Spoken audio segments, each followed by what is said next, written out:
Hello મિત્રો, કેમ છો બધા? જય શ્રી કૃષ્ણ. આજે આપણે રોટલીનું શાક બનાવવાનું છે. ઘરમાં કાંઈ શાકભાજી ના હોય ત્યારે રોટલીનું શાક બનાવતા હોય છે.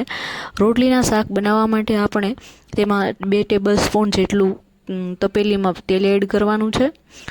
તેમાં પછી ગરમ થઈ જાય એટલે રાઈ એડ કરીશું.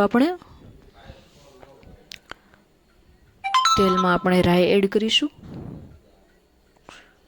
અને રાઈમાં થોડો અવાજ આવવા મળે, તડતડ એવો અવાજ આવવા મળે ત્યારે આપણે ડુંગળી અને ટામેટાં એડ કરીશું. એને સારી રીતે મિક્સ કરી લઈશું અને પછી તેમાં બધા સ્પાઇસીસ નાખવાના છે. તો તેમાં ગરમ મસાલો છે, પછી આ મરચું છે, જે કાશ્મીરી લાલ મરચું આવે છે તે આપણે 1 ટેબલ સ્પૂન નાખ્યું છે.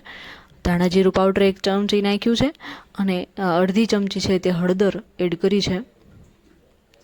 આમાં આપણે લીલી ડુંગળી છે તેના પાન અને લીલી ડુંગળી એડ કરી છે.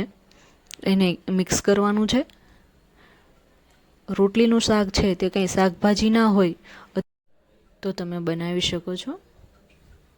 રોટલીનું શાક છે તે ખાવામાં બહુ જ ટેસ્ટી અને હેલ્ધી પણ હોય છે. છોકરાઓ છે તે સારી રીતે ખાઈ શકે એવું હોય છે. ખાટું અને મીઠું આવું શાક તૈયાર થતું હોય છે. આવી રીતના તેલ ઉપર આવી જાય પછી આપણે તેમાં મીઠો લીમડો એડ કરવાનો છે અને છાશ એડ કરવાની છે. મેં અહીંયા 1 કપ એટલે કે 1 ગ્લાસ જે છે તે છાશ એડ કરી છે. તમે તમારા હિસાબ પ્રમાણે છાશ એડ કરી શકો છો. રોટલીના ટુકડા છે, આપણે 2-3 રોટલી મારી પાસે વધી હતી તો એ રોટલીના ટુકડા મેં એડ કર્યા છે. રોટલી છે તે બગડે અને ફેંકી દેવા કરતાં આપણે છે તે રોટલીને આવી રીતના શાક કરીને ખાઈએ તો ટેસ્ટી અને હેલ્ધી પણ હોય છે. બાળકો પણ સારી રીતે ખાતા હોય છે. આપણે તેને મિક્સ કરી લઈએ. 5 થી 6 મિનિટ છે તેને મીડિયમ આંચ પર ચડવા દેવાનું છે. તો આપણે તેને ઢાંકી દઈએ